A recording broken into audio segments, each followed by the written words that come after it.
Vox Populi Vox Dei, suara rakyat, suara Tuhan. Suara rakyat adalah suara Tuhan. Mudah-mudahan partai politik juga memahami arti itu, Bapak-Bapak sekalian. Tapi kita juga akan melihat sejauh mana suara rakyat yang bisa saja terpecah terkait dengan RUU Pilkada. Kita mulai dari survei dukungan terhadap RUU Pilkada, pemirsa. Ini kami punya catatan bahwa 81,53% pemilih Prabowo Hatta mendukung Pilkada langsung. Wow, ini luar biasa nih. Ini kok banyak yang akan menarik untuk dibahas ini terkait angka yang cukup besar. Ini survei dari LSI pada tanggal 5 sampai 7 September. Sementara 83,28% pemilih Jokowi JK mendukung Pilkada langsung. Lah ini kan dua-dua pendukung pasang capres cawapres ini kan sama-sama mendukung Pilkada langsung. Ya, hampir seperti representasi Pilpres ya dulu. Meskipun agak jauh ini. Iya. Tapi sekarang bagaimana dengan pandangan rakyat? Atau dalam hal ini kami mengambil suara dari netizen terhadap RUU Pilkada tidak langsung. Yang pertama adalah tanda hilangnya kedaulatan rakyat dan demokrasi. Ini kami tangkap dari 140.298 percakapan yang dilakukan oleh 21.028 akun. Ini data dari Politika Wave. Sementara alasan para netizen menolak RUU Pilkada tidak langsung adalah tidak ingin kehilangan hak politiknya. Khawatir akan melahirkan pemimpin yang hanya mewakili kelompok dan kepentingan politik tertentu seperti zaman Orde Baru. Secara nasional tidak ada kerjasama yang baik antara pemerintah pusat dan pemerintah daerah dalam jangka panjang yang akan menghambat kinerja pemerintah di tingkat nasional. Apakah masih perlu kita perdebatkan lagi, Pak, soal suara rakyat, suara Tuhan tadi itu? Saya kira enggak lagi ya, karena pendukung Prabowo pun sebetulnya sebagian besar ya, 80-an% itu kan tinggi sekali. Berarti kalau kubu Prabowo atau Koalisi Merah Putih tetap ngotot untuk mengusung Pilkada lewat DPRD, berarti dia juga menafikan dukungan publiknya dong? Saya kira itu mengkhianati, bukan hanya menafikan. Serem banget bahasanya Pak Jerry. Ya. Dan ini yang sedang terjadi di DPR sebetulnya ya. Karena atas nama suara rakyat kemudian mereka mau menetapkan sesuatu yang sebenarnya bertentangan dengan apa yang sekarang diopinikan oleh masyarakat. Kaitannya dengan soal moral? Ya, ini sudah pasti, karena kalau suara rakyat mengatakan A, kemudian DPR mengatakan B, ya, atau partai-partai yang mewakili rakyat itu mengatakan B, ini kan soal moralitas. Ya, kalau pemberi mandat menyatakan A, penerima mandat menyatakan B, itu di dalam setiap hukum juga berhak untuk dinyatakan tidak bisa diterima itu.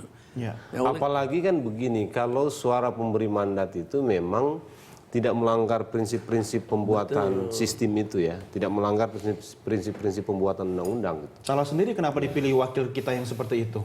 Nah, inilah problem kita selalu, karena dalam sebuah sistem, dalam sebuah pemilu ya selalu ada partai politik. Ya. Mungkin kalau ditanya masyarakat sekarang, kalau nggak ada partai politik mungkin mereka lebih senang, tapi kan nggak mungkin. Ya.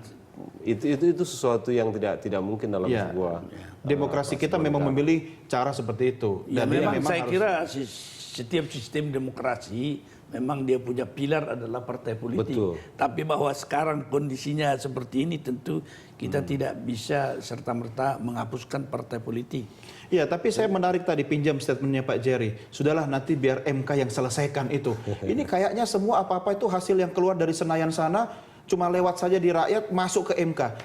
Jadi pekerjaan hakim MK itu sebenarnya ngurusi negara lebih banyak daripada anggota DPR ya.